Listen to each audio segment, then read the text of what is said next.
All right, welcome to this second video in the series of learning how to remote view. In this video, I'll be talking about how to apply stage 2 in the remote viewing process. If you haven't checked out my first video in the series, stage 1, go ahead and check it out. I'll link it below. And so if you're new to remote viewing though, we're going to be jumping into how you apply the technique so you can begin running sessions on your own.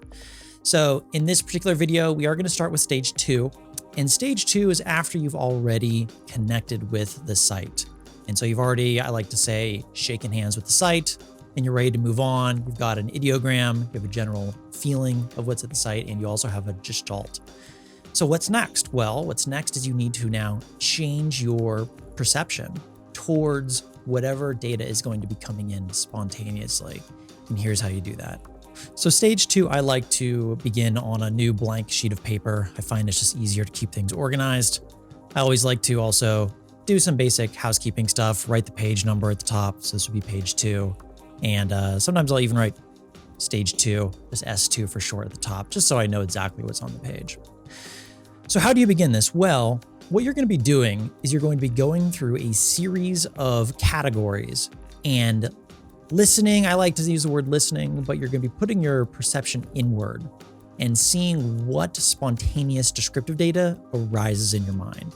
Because the way the remote viewing process works is that you're not trying to figure out what your task is. You're not trying to figure out if it's a mountain or if this is the race car going down the Grand Prix. What you're trying to do is you're attempting to put your attention inwards on spontaneous perceptions that kind of bubble up from the unconscious mind, and then you capture and record them in the stage 2. And so to begin, what this looks like is you start with colors. And so you don't typically write out the actual label at the top. You just begin by writing whatever comes in first.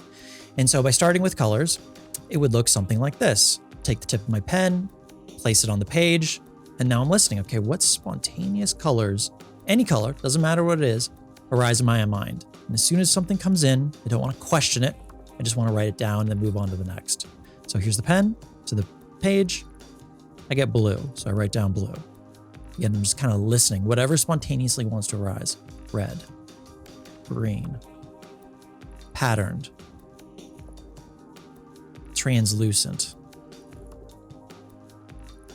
And I get a pause. And every time there's a pause, what that typically means is you should move on to the next category. So what's the next category? Second category after colors would be textures. And what I mean by textures are, if you were there, let's say you were, imagine if you were to take the surface of your hand and just drag it across the surface of what exists at the site. Now, obviously, you don't know what the site is or what you've been tasked, because in the remote viewing session, because you're almost always tasked blind, especially at this early stage.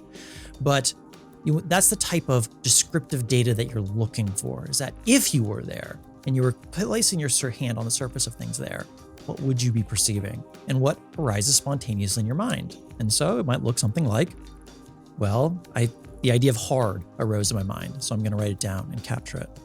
Soft. There can be things hard and things soft at the same place, but that's what showed up in my mind. There's something that is fluffy, something that is airy, something that feels oily, something that feels kind of wet. All right. And then whenever you get a pause or you kind of run out of descriptive data that's arising spontaneously, again, that's your signal to move on to the next category. So we had colors. Next, we have textures. Next, we shift over to smells and then tastes. And so you can prompt yourself almost a little bit too. You went on to the next category. If I were there, sometimes you can say this in your mind to yourself as a little prompt. If I were there, wherever there is, what would I smell? And the very first thing that came into my mind was the word sweet. And so I don't question that. I don't know if that's true or not. It's just what I'm perceiving. And this is what you'll begin to train to actually get accurate response by practicing the structured method. So that was the smell. What about tastes? What's a taste? If I was there, what would be on the tip of my tongue? And I just get bland. No real taste. And also salty. So it kind of came in right after bland. So since it came in spontaneously, I would write it down. Moving on to the next category after tastes would be temperatures. So again, you can prompt yourself in a very similar way, just internally, and your perception should be inwards because you're looking for that spontaneous descriptive data that's just kind of arising in your mind. If I were there, what temperature would I be experiencing? What kind of temperatures? Immediately what came in was frigid. So I'm going to write that down. Anything else? Cold. I'm just going to carriage return to the top of the page here. Use like there's 2 columns. Any other temperatures? Just like a body temperature. So I write down body. Okay. Next category after temperatures is going to be sounds. And so if I were there, what would I be perceiving? What would I be hearing, if anything at all? Because for all we know, it could be a completely quiet task. It's like wherever you're being directed with the task, it could be quiet. It could be incredibly noisy, but either way, we want to check. So I'll put the tip of the pen to the page and then, okay, any spontaneous sounds that want to arise in my mind. I'm getting loud, very loud, actually. Getting mechanical. And I'm not trying to figure out what it is. Again, I'm only recording what I'm perceiving spontaneously. However, something can often arise here in the stage 2. It can happen actually anywhere in the remote viewing session, but what can arise is what we like to refer to as AOL. And AOL stands for analytic overlay. And what this is when you get perceptions, spontaneous perceptions, typically in stage 2, could be in other places in the remote viewing session. And your analytical mind takes that piece of information, mechanical, and it tries to help you out.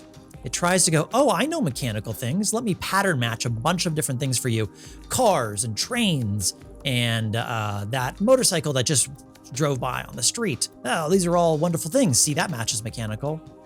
But actually in the remote viewing session, this is exactly the kind of information, this thinking, analytical information that you do not want. You actually are only interested in spontaneous percepts that arise during the session. You are not interested in trying to figure out what your task is, at least definitely not at this stage of the remote viewing process. You're only trying to perceive. So if you ever get any of these incredibly high-level ideas, these are typically nouns like car, train, bridge, train station, whatever, that's what's coming into my mind after I got the sound for mechanical. You need to objectify that onto the page before returning to where you left off. It's a way of handling the noise that comes in from your mind, from the analytical thinking mind, because you're just so used to like, oh, what is a tree? There's a tree, I pattern match it. Oh, there's a car, I pattern match it. We're so used to doing this, our minds are the expert pattern matchers. But it's actually what we need to actually hold back so we can just perceive data in the session. So we have to discharge it. We have to objectify on the page, let it go, and then return to where we left off. So here's how you would do that. So and you may have to do this a number of times in a session, but here's what that looks like structurally. So say I wrote the word mechanical, and now I have this idea of a race car came right into my mind. It's a clear mental picture. If you get clear mental pictures, they're almost always AOLs. So you do this in that case. But here's how you write it down. You need to write it on the page. So I'm just going to note right underneath whatever I wrote, maybe offset a little bit. That's the way I do it. Is all right, AOL, a little dash. The dash just stands for break. And then race car. And I like to, instead of just objectifying as a written thing on the page, I like to take it a little bit further with a symbolic gesture to myself and the part of myself that's actually able to accurately collect non-local information. Is I like to actually drop the pen for maybe a second and say, okay, letting that go. That was just my imagination. That was my analytical thinking mind trying to help out. Thank you, but no thank you. Now let me return to just perceiving. So I'll take the pen and I'll go right back to where I left off. Any more sounds? I just get loud again. So repeating words also, whenever I get those, that's a second indicator or signal to move on to the next category. Last category in stage 2, after you handle sounds spontaneously, you go to dimensions. And I don't mean any dimension word. I mean any dimension words, any motion words, and any density words. So it's kind of an all-inclusive category. And so just like all the other columns before this, categories before this, you want to go with what comes spontaneously without trying to figure it out. You're only trying to perceive. So I take the tip of your pen, place it on the page. That's the ready position for percepts to come through. what spontaneous dimensional data, dimension, density, or motion data that wants to come through. I guess something that's large, it's outside, it's peaked. And as soon as I got large, outside, peaked, immediately my mind gave me an image of pyramids. So since I got that, well, I know the drill. I need to actually handle it through an AOL break. So I'm just going to write AOL dash, which is the break, pyramids. Drop the pen, let it go, pick up the pen. It's a yield and return process. Return to where I left off. Any other dimensions, densities, or motions.